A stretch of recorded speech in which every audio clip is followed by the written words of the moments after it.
Money Patiala शहर में रहने वाला एक व्यक्ति है। एक दिन मनी किसी काम से अपने घर के पास वाले मॉल में कुछ खरीदने जाता है और जैसे ही वो सामान खरीदकर निकलने लगता है तो मॉल का मैनेजर उसे कहता है, सर, आप हमारे लकी कस्टमर हैं, इसीलिए आपको हमारे आलीशान होटल में 3 दिन और 2 रातें रुकने का मौका मिला है जी, वो भी फ्री में। आप अपने साथ अपना एक कोई भी दोस्त लेकर जा सकते हैं, उसको भी ये सेवा बिल्कुल फ्री में दी जाएगी। अरे सर, धन्यवाद। सर, आपका ये होटल कहाँ पर है? ओ सर, हमारा होटल गोविंदगढ़ में है। सर, आपको आज ही गोविंदगढ़ के लिए निकलना होगा क्योंकि ये ऑफर शुरू हो चुका है। जी सर, मैं अभी ही आधे घंटे में गोविंदगढ़ के लिए निकल जाता हूँ, ठीक है? मनी मैनेजर की बातें सुनकर बहुत खुश हो जाता है। मनी अपने साथ चलने के लिए अपने बहुत ही अच्छे दोस्त हनी को फोन करता है। और भाई हनी, कैसा है? मैं तो बढ़िया हूँ। भाई तू सुना, तूने मुझे आज कैसे याद किया? मुझे ना एक गोविंदगढ़ के आलीशान होटल में 3 दिन और 2 रातें रुकने का मौका मिला है, और वो भी फ्री में। और मैं अपने साथ अपना कोई भी एक दोस्त लेकर जा सकता हूँ। क्या तू चलेगा मेरे साथ? अरे भाई, नेकी और पूछ कब निकलना है बोल। बस भाई, तू पैकिंग कर ले, आधे घंटे में निकल रहे हैं। हाँ बस, मैं जल्दी से पैकिंग करके तेरे घर पर आता हूँ। जल्दी आजा भाई, आज तो अपने मजे हैं। हनी अपनी पैकिंग करके मनी के घर पहुंच जाता है। मनी के घर पहुंचते ही वो दोनों एक गाड़ी में बैठकर गोविंदगढ़ के लिए निकल पड़ते हैं। जब दोनों गोविंदगढ़ के आधे रास्ते तक पहुंच जाते हैं तो अचानक बारिश शुरू हो जाती है। अरे भाई, ये अचानक बिन मौसम बरसात कैसे शुरू हो गई? अभी कुछ देर पहले तो मौसम अच्छा खासा साफ था। पता नहीं भाई, आज मौसम को क्या हो गया है। पर तू चिंता क्यों कर रहा है? तेरा भाई है ना तेरे साथ। देख, तुझे कैसे चुटकियों में मैं गोविंदगढ़ पहुंचाता हूँ। अरे भाई, जब तू मेरे साथ है तो फिर काहे की चिंता। थोड़ा सा आगे जाते ही दोनों सहोली नाम के गांव में आ जाते हैं और वहां पहुंचते ही उनकी गाड़ी अचानक बंद हो जाती है। अरे भाई, अब ये इस गाड़ी को क्या हो गया? पता नहीं भाई, आज हमारे साथ क्या हो रहा है। पहले ये बिन मौसम बरसात और अब ये गाड़ी बंद पड़ गई। अब भाई क्या करे? आसपास तो कोई मैकेनिक भी नहीं मिलेगा और रात भी होने वाली है। क्यों ना आज रात इसी गांव में कोई रहने की जगह देखकर रुक जाए। हाँ, अब तो ऐसा ही करना पड़ेगा। दोनों अपने आसपास देखते हैं। उन्हें एक व्यक्ति वहां से जाता हुआ दिखाई देता है तो मनी उससे पूछता है कि अरे भाई सुनो, यहाँ आसपास कोई रहने की जगह है क्या जहाँ पर हम दोनों रात गुजार सके? यहाँ पर रहने के लिए एक होटल तो है, पर वहाँ पर रुकना खतरे से खाली नहीं है, क्योंकि वो होटल में कहा जाता है कि अक्सर मुर्दे दिखाई देते हैं जो इंसानों को अपना शिकार बनाते हैं। अरे भाई, क्यों अंधविश्वास फैला रहे हो? ये मुर्दे वुर्दे भूत वगैरह कुछ नहीं होता, सब अंधविश्वास है। अगर तुम लोगों को मरने का शौक है तो जाओ, मुझे क्या, यहाँ से थोड़ा आगे जाओगे तो वो होटल दिख जाएगा। इतना कहते ही वो व्यक्ति वहां से चला जाता है। चल यार मनी, हम चलते हैं। ये तो मुझे कोई पागल लग रहा था। उस व्यक्ति की बातों को अनदेखा करके दोनों उस होटल में पहुंच जाते हैं और जाते ही वहां के मैनेजर से अपने लिए कमरा बुक करने के लिए कहते हैं। सुनो मैनेजर, हम दोनों को आज की रात यहाँ पर गुजारनी है, तो हम दोनों के लिए एक ही कमरा बुक कर दो। और कितने रुपए में रहने के लिए कमरा मिल जाएगा? हमें सिर्फ आज रात के लिए ही चाहिए। सर, यहाँ पर रहना और खाना पीना सब कुछ फ्री है। दोनों मैनेजर की बातें सुनकर बहुत खुश हो जाते हैं। मैनेजर उन दोनों को उनके कमरे की चाबी देता है और उनके सामान को पहुंचाने के लिए अपने एक आदमी को बुलाता है। वो आदमी लंगड़ाते हुए मैनेजर के पास आता है और उन दोनों के सामान को उठाकर उनके कमरे तक पहुंचा देता है। उस मैनेजर को देखकर और वहां पर काम करने वाले कर्मचारियों को देखकर मनी को अजीब सा लगता है। जब दोनों कमरे में बैठे होते हैं तो मनी कहता है कि यार हनी, तुझे कुछ अजीब सा नहीं लग रहा? मतलब कि उस मैनेजर के हाव भाव, इस होटल में काम करने वाले अजीब से कर्मचारी, और उस मैनेजर ने तो हमसे पैसे भी नहीं लिए। अरे यार, तू कुछ ज्यादा ही सोच रहा है। ऐसा कुछ भी नहीं है। गांव में लोग ऐसे ही होते हैं। चल, मुझे तो बहुत भूख लग रही है। मैं मैनेजर को बोल देता हूँ कि हमारे लिए कुछ खाने को भेज दे। हनी खाने के बारे में बोलने के लिए मैनेजर के पास जाता है। सुनो मैनेजर, हमें भूख लगी है। जल्दी से हमारे खाने के लिए कुछ अच्छी सी चीजें भेज दो। जी मालिक, मैं आपके लिए आज ऐसी चीज भेजूंगा जो आपने कभी भी नहीं खाई होगी। हाँ, जल्दी से भेज दो, हमें बहुत भूख लगी है। जी, भूख तो हमें भी बहुत लगी है। आप खाएंगे तभी तो हम खा पाएंगे। क्या मतलब? मालिक, थोड़ी ही देर में आप सब कुछ समझ जाएंगे। आप अपने कमरे में रुकिए, मैं आपके लिए खाना भेजता हूँ। हनी अपने कमरे में चला जाता है। थोड़ी देर बाद होटल का वेटर उन दोनों के लिए खाने के लिए एक डिश लाता है। वो डिश एक बर्तन से ढकी हुई थी। इसमें क्या है? इसमें आपके लिए खाना है। आप इसे देखेंगे तो हमेशा के लिए याद रखेंगे। इतना कहकर वो वेटर वहां से चला जाता है। जब मनी डिश को देखने के लिए बर्तन को वहां से हटाता है तो वहां पर एक लड़की की कटी हुई गर्दन पड़ी होती है। ये देखकर दोनों बहुत डर जाते हैं। ये क्या है?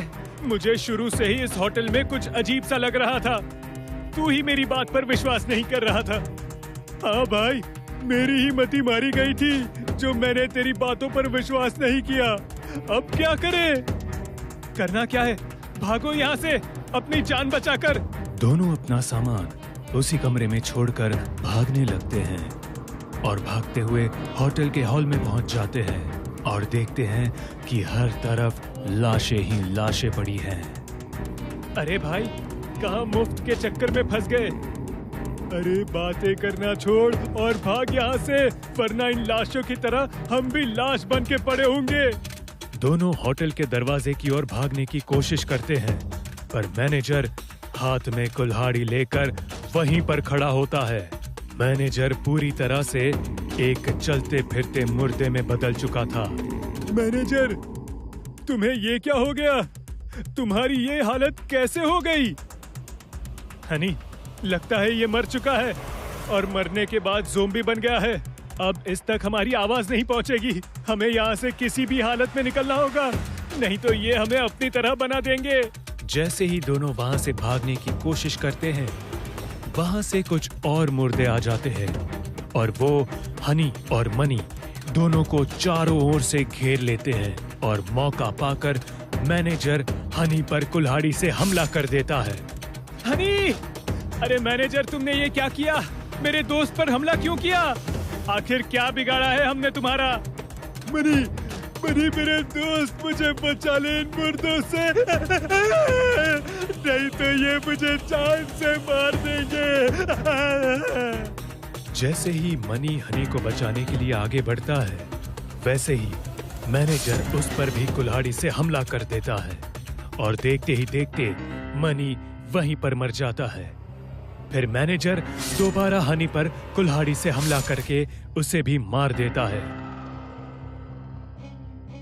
फिर अगली सुबह होटल के दरवाजे पर दस्तक होती है। कुछ मुसाफिर उस होटल में रुकने के लिए आते हैं। जैसे ही होटल का दरवाजा खुलता है, वो वही मैनेजर जो ज़ोंबी बन चुका था, वो एकदम ठीक हो जाता है और उन मुसाफिरों का स्वागत करता है। नमस्ते सर, स्वागत है आपका हमारे इस आलीशान होटल में।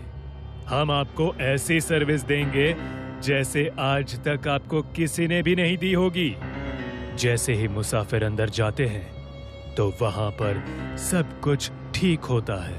ना ही कोई लाश होती है और ना ही खून की एक बूंद वहां पर होती है। और हनी और मनी, जिन्हें मुर्दों ने मिलकर मार दिया था, वो भी एकदम ठीक होते हैं और उसी होटल में कर्मचारी बनकर साफ सफाई कर रहे होते हैं।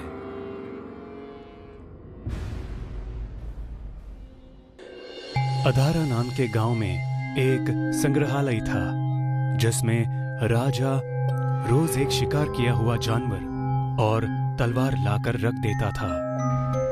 उस जगह सिर्फ और सिर्फ राजा के शिकार किए हुए जानवर और तलवारें रखी जाती थी और उनकी देखभाल करने के लिए राजा ने माला और गीता, इन दो औरतों को वहां पर रखा था। एक शाम जब राजा शिकार से लौटा तो वो अपने साथ एक भेड़िया का कटा हुआ सिर लेकर आया। इससे पहले राजा ने जानवरों को सिर्फ मारा था, पर आज उन्हें काटकर पहली बार लाया था। इसके कारण माला और गीता डरी हुई थी। राजा संग्रहालय में आया। वो औरतें वहीं खड़ी थी। इसके सिर को खास तरीके से सजाया जाए, ये हमारा खास शिकार है। सेवकों ने भेड़िए का सिर औरतों के हाथों में दे दिया। उससे अभी भी खून टपक रहा था। राजा ने अपनी तलवार माला के हाथों में देकर कहा, इसे भी खास तरीके से रखना, मैं कल देखने आऊंगा।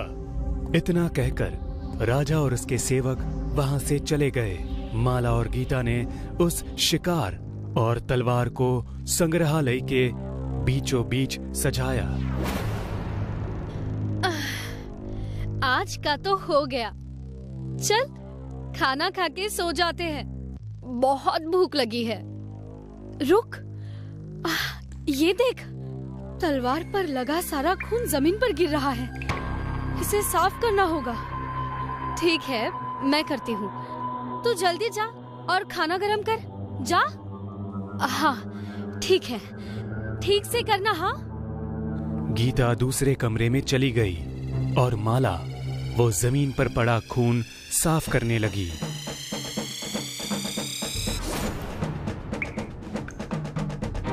उसकी गर्दन तलवार पर गिरने की वजह से कट गई और उसका शरीर दो हिस्सों में बिखर गया। तलवार पर माला और भेड़िए का खून एक होकर नीचे माला के गर्दन पर गिरने लगा। माला अब भी दर्द से तड़प रही थी, पर कुछ देर बाद तड़पते तड़पते ही वो मर गई। माला का शरीर निश्चल हो गया, पर तलवार का वो खून अब भी उसकी गर्दन पर गिर रहा था। थोड़ी देर बाद उस कटे हुए भेड़िए की आंखें चमकने लगी और उसके कारण वो भयानक और जिंदा दिखाई दे रहा था। अचानक से माला का सिर उड़ता हुआ आया और गर्दन से जाकर चिपक गया। तलवार से गिरती हुई खून की बूंदें हवा में ही रुक गई और माला का शरीर धीरे धीरे हिलने लगा। उसमें वापस जान आने लगी। जैसे ही माला ने अपनी आंखें खोली, खून की वो बूंदें फिर से तलवार की तरफ खींची चली आई। उसकी आंखें बिल्कुल पीली हो चुकी थी। गर्दन पर कटा हुआ निशान भी वैसा ही था और उससे भेड़िया और माला का खून एक साथ बह रहा था। माला के शरीर पर भेड़िए की तरह बाल आने लगे और उसकी वजह से वो एक बदसूरत चुड़ैल की तरह लग रही थी। उसने वो तलवार उठाई और अपनी बड़ी जुबान बाहर निकालकर उस पर का खून एक झटके में चाट लिया। तलवार की वजह से उसकी जुबान दो हिस्सों में कट गई, पर मुंह से जरा भी खून नहीं बहा। वो चुड़ैल भेड़िए की तरह चिल्लाने लगी।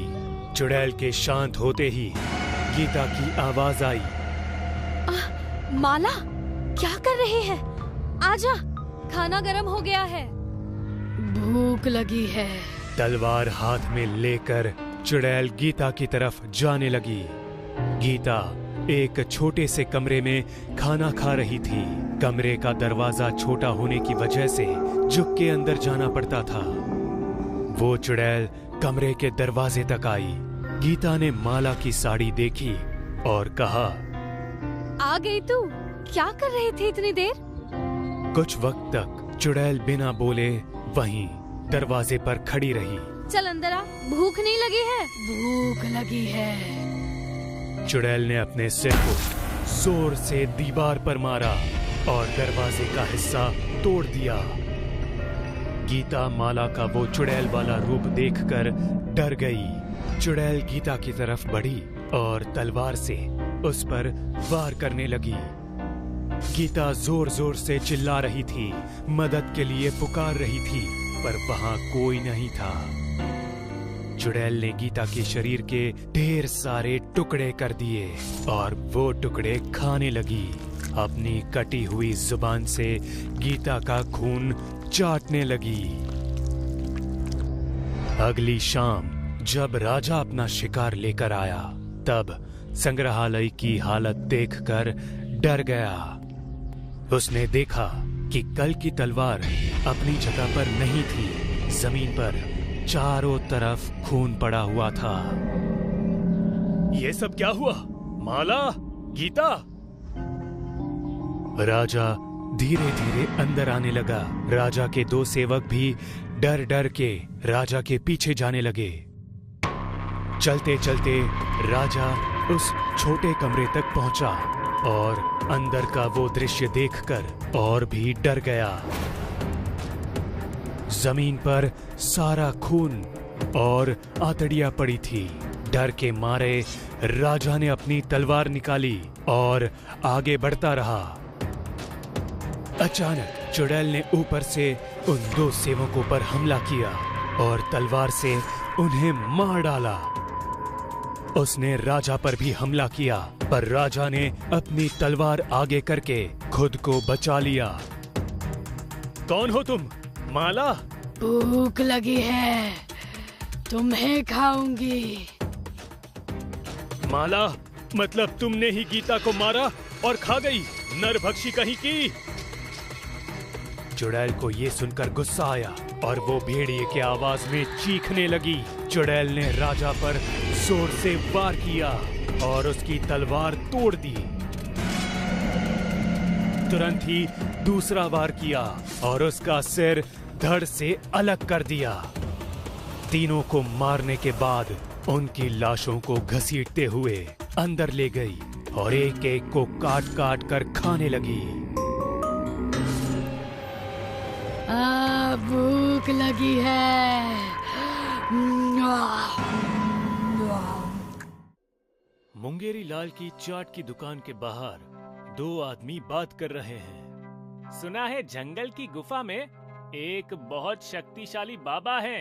हाँ हाँ, किसी की जान लेना और उसकी आत्मा को वश में करना उसके बाएं हाथ का खेल है। काला जादू का सौदागर है। तंत्र मंत्र की सिद्धि से वो किसी की जिंदगी बना भी सकते हैं और बिगाड़ भी सकते हैं। मुंगेरी लाल को किसी ऐसे ही आदमी की तलाश थी। उस रात मुंगेरी लाल 2 बजे अकेले जंगल के अंदर जाता है। जंगल के बीचों बीच एक गुफा होती है, जहां से जोर जोर से मंत्र चिल्लाने की आवाजें आती है।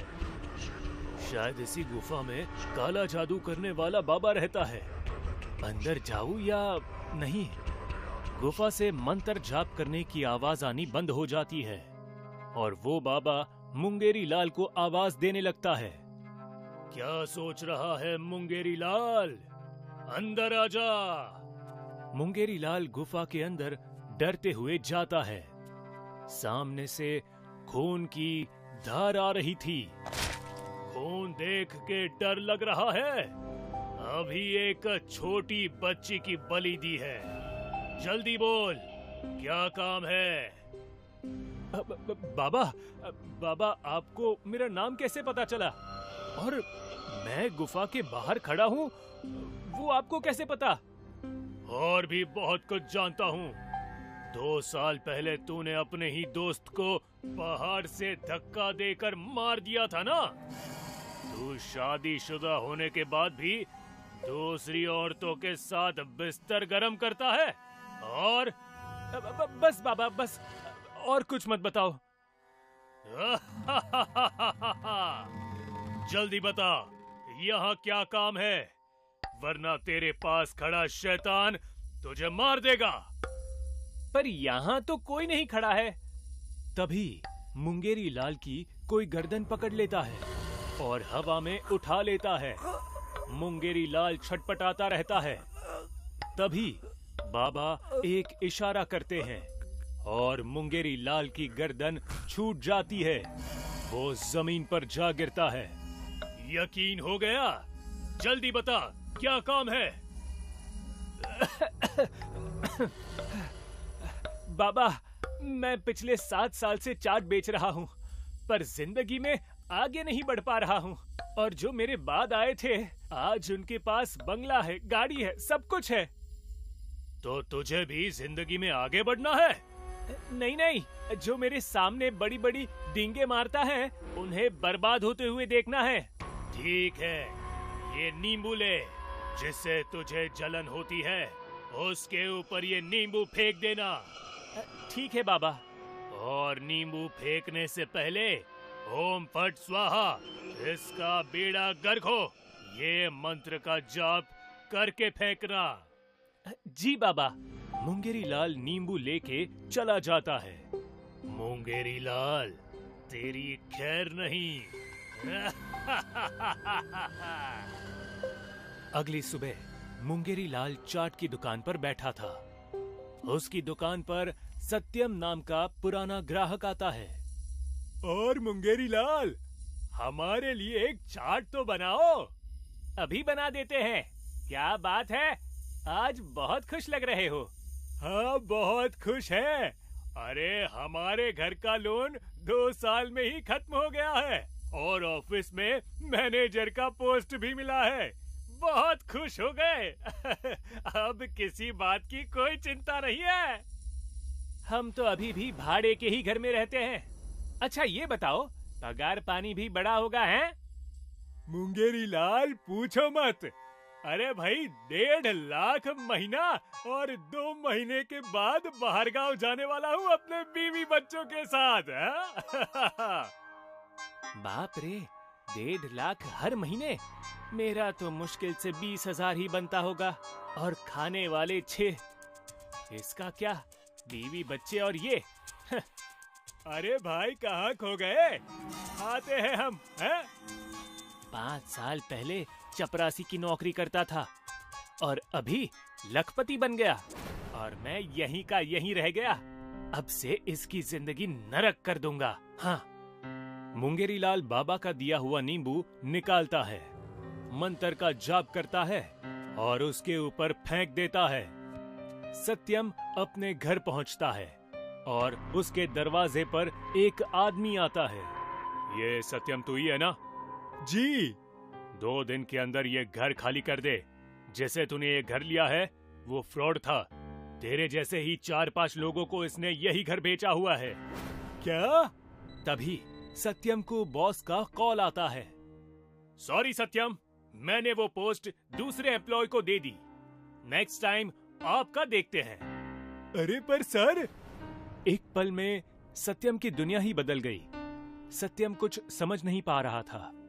अचानक से सत्यम अपने घर के बाहर चलने लगा, जैसे सत्यम का शरीर उसके बस में था ही नहीं। सत्यम खुद से बड़बड़ा रहा था। क्या मेरी पत्नी किसी और के साथ घूम रही है? तू पागल है? वो बस मुझे प्यार करती है। सब लोग सत्यम को अजीब तरीके से देख रहे थे। सत्यम चलते चलते एक पार्क में पहुंच गया। पार्क में उसकी पत्नी किसी पराये मर्द के साथ हंस खेल रही थी। हाँ, तुम सही कह रहे थे। अभी उसे बताता हूँ। सत्यम जिसे अपनी पत्नी समझ के मारने गया था, वो औरत दूसरी थी, सत्यम की पत्नी नहीं थी। सत्यम का दिमाग बहुत अजीब हरकतें कर रहा था। वहां से भागते हुए चलती गाड़ी के सामने जा खड़ा हो गया। सत्यम की आंखें हॉस्पिटल में खुलती है। एक्सीडेंट में सत्यम के दोनों पैर चले जाते हैं। सामने पिताजी बैठकर रो रहे थे। बेटा, तुझे होश आ गया? 1 महीने से तू कोमा में था। तेरी ये हालत देख के बहू ने आत्महत्या कर ली और चुटकी का भी कोई अता पता नहीं है बेटा।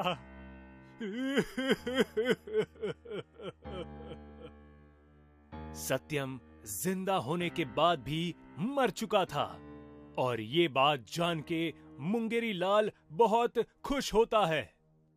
अब जिंदगी जीने का मजा आ गया है। अरे हंसते हुए चेहरे रो रहे हैं। ऐसे ही मुंगेरी लाल कई जिंदगियां बर्बाद कर देता है। किसी के कारोबार में आग लग जाती है तो कोई 1 दिन के अंदर ही मर जाता है और ये सब देख मुंगेरी लाल बहुत खुश होता है। अब मुंगेरी लाल को ये करने में बहुत मजा आ रहा था। एक दिन मुंगेरी लाल की चाट की दुकान पर एक फॉरेनर आया। रॉनी, भैया मुझे एक चाट दो। मुंगेरी लाल उसे चाट देता है। 20 रुपए की चाट के लिए रॉनी 2000 रुपए देता है खुशी खुशी। रख लो 2000, वो भी 20 रुपए की चाट के लिए। लगता है बहुत पैसे वाला है। होगा भी, विदेशी जो है। इस विदेशी पे ये आखिरी नींबू मारता हूँ, मजा आ जाएगा। मुंगेरी लाल नींबू निकालता है, मंत्र का जाप करता है और रॉनी के ऊपर फेंकता है। तभी एक कार वहां से गुजरती है और नींबू कार से टकरा के मुंगेरी लाल के ऊपर ही वापस गिर जाता है। अरे बाप रे, ये तो मुझ पे ही आ गया, अब क्या होगा? तभी जोर जोर से मुंगेरी लाल का सिर घूमने लगा और वो वहीं गिर गया। मुंगेरी लाल की आंखें खुलती है, तभी वो अपने घर के रूम में होता है। मैं घर कैसे आया और मुझे चक्कर कैसे आने लगे थे? तभी एक पिशाच रूम के कोने में बैठा था। मैं तेरे शरीर में घुस गया था। कौन है तू? मैं पिशाच हूँ। वो मंत्र वाला नींबू तेरे पे गिरा था। अब तेरी जिंदगी मैं बर्बाद कर दूंगा।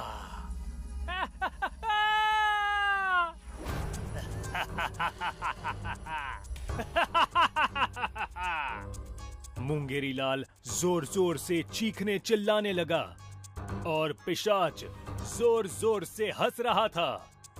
मुंगेरी लाल की पत्नी रेखा भागते हुए आती है। क्या हुआ, चिल्ला क्यों रहे हो? अरे अंधी है, वो देख कैसे देख देख के हंस रहा है। पर वहाँ कोई नहीं है। देख मेरे पास आ गया, बेड पे बैठ गया। कोई नहीं है यहाँ।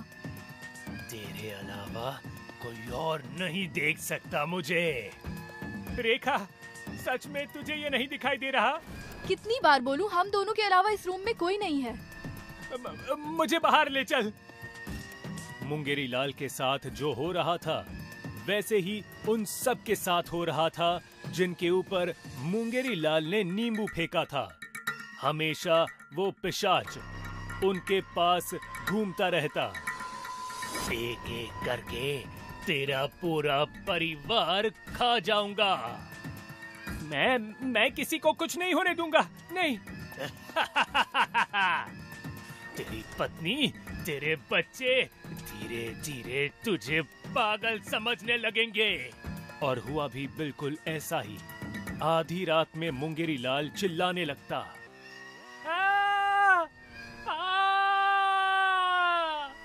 अकेले में खुद से बातें करते, हंसता रोता गुस्सा करता।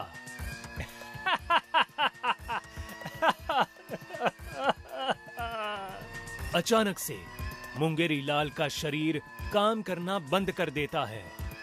ना चल सकता था और ना ही बोल सकता था। एक दिन मुंगेरी लाल घर के हॉल में बैठा था। रेखा अनजान मर्द के साथ आई। तुम डरो मत, इसके शरीर को लकवा मारा है, ये किसी को कुछ नहीं बताएगा। रेखा उस आदमी को लेकर रूम में चली गई और दरवाजा बंद हो गया। मुंगेरी लाल के सामने ये सब हो रहा था, पर वो चाहकर भी कुछ कर नहीं सकता था। उसी दिन मुंगेरी लाल वहीं बैठे बैठे मर गया। उसके मरने पर कोई दुखी नहीं हुआ था। अब वो इस दुनिया में नहीं है। इससे किसी को कुछ फर्क नहीं पड़ा। जैसी करनी वैसी भरनी। मुंगेरी लाल ने कई जिंदगियां बर्बाद की थी, तो भला उसकी जिंदगी कैसे आबाद रहती।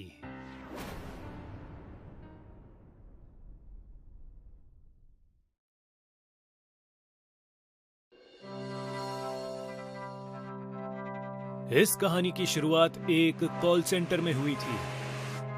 महेश नाम का एक आदमी था। उसकी खासियत थी कि वो कई आवाजों में बातें कर सकता था। वो अपने हर क्लाइंट से अलग आवाज में बात करता। Hello sir, this is Mahesh, how can I help you? Hello sir, this is Mahesh, how can I help you? उसके इस वॉइस ओवर की कला से वो कॉल सेंटर में काफी मशहूर था। महेश का बॉस उसे काफी पसंद करता था। वेल डन महेश, तुम्हारी प्रोग्रेस बहुत अच्छी है। मैं तुम्हारे प्रमोशन की बात करता हूँ। प्रमोशन की बात सुनकर महेश बहुत खुश था। कुछ दिनों बाद महेश का प्रमोशन हो गया। अब वो एक आम टेलीकॉलर नहीं था, बल्कि वो एक सोशल मीडिया वॉइस एग्जीक्यूटिव था।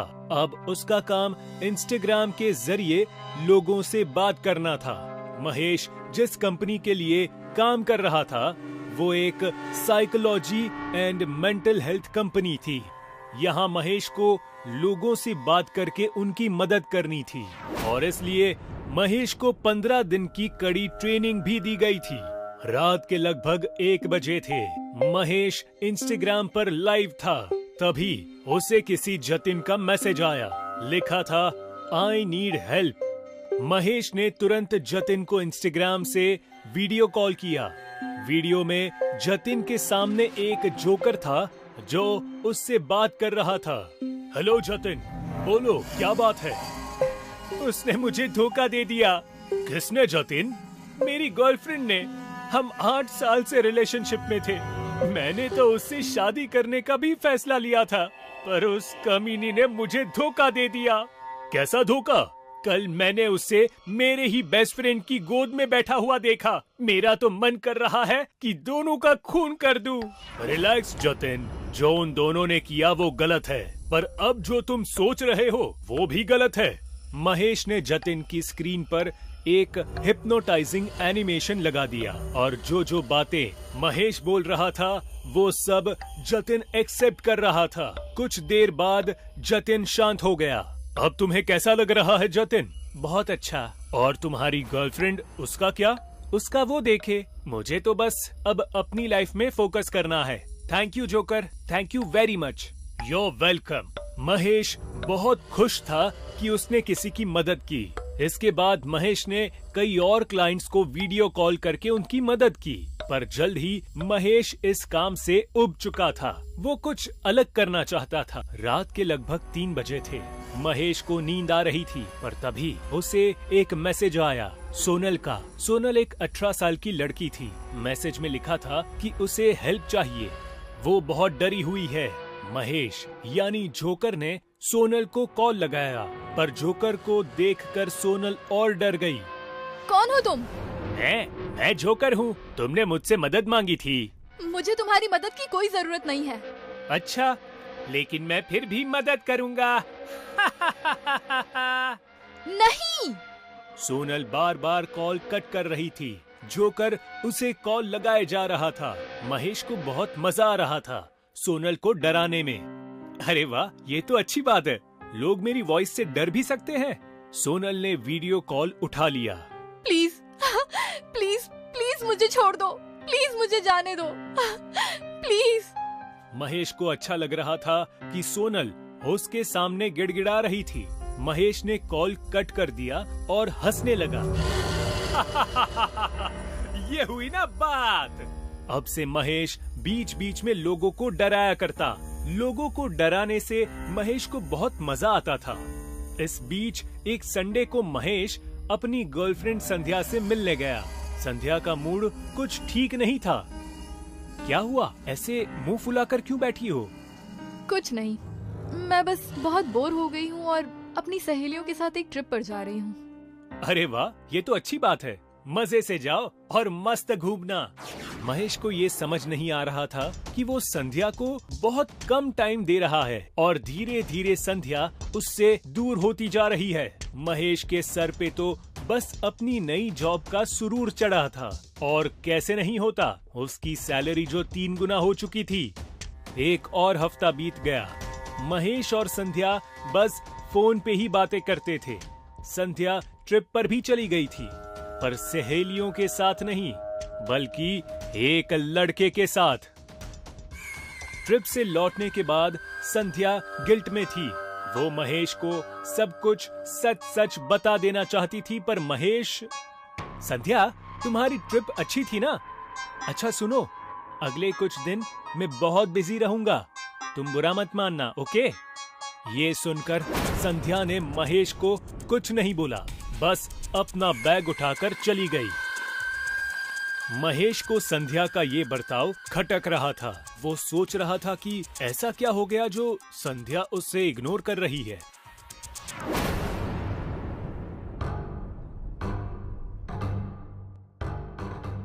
और तभी महेश के इंस्टाग्राम जोकर अकाउंट पर संध्या का मैसेज आया। संध्या का मैसेज देखकर महेश थोड़ा हैरान था। महेश ने वीडियो कॉल कनेक्ट किया। संध्या जोकर से बात कर रही थी। Hello joker. हेलो संध्या, मैं तुम्हारी कैसे मदद कर सकता हूँ? मुझसे एक गलती हो गई है और मुझे गिल्टी फील हो रहा है। कैसी गलती संध्या?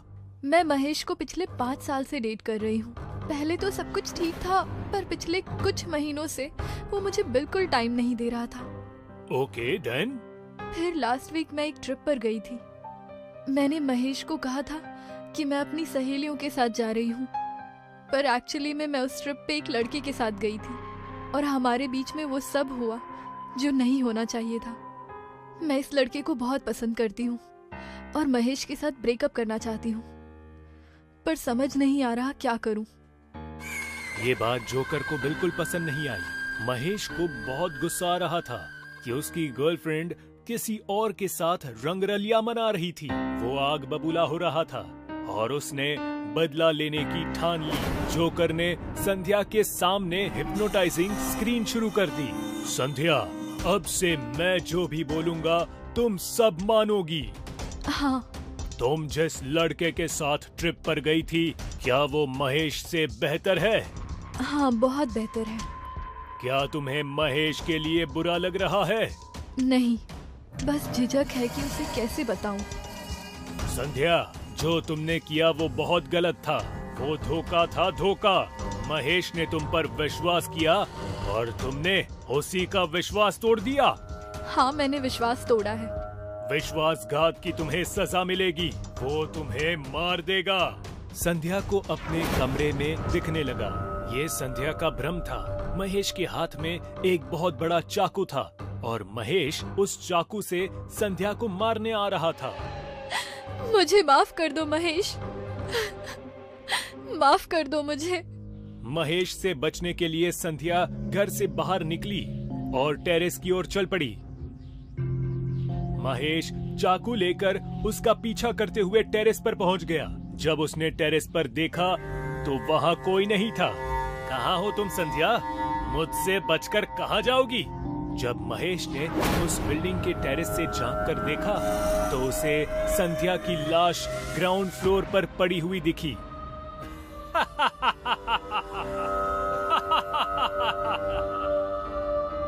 जब ये बात महेश के बॉस को पता चली तो महेश को तुरंत काम से निकाल दिया गया।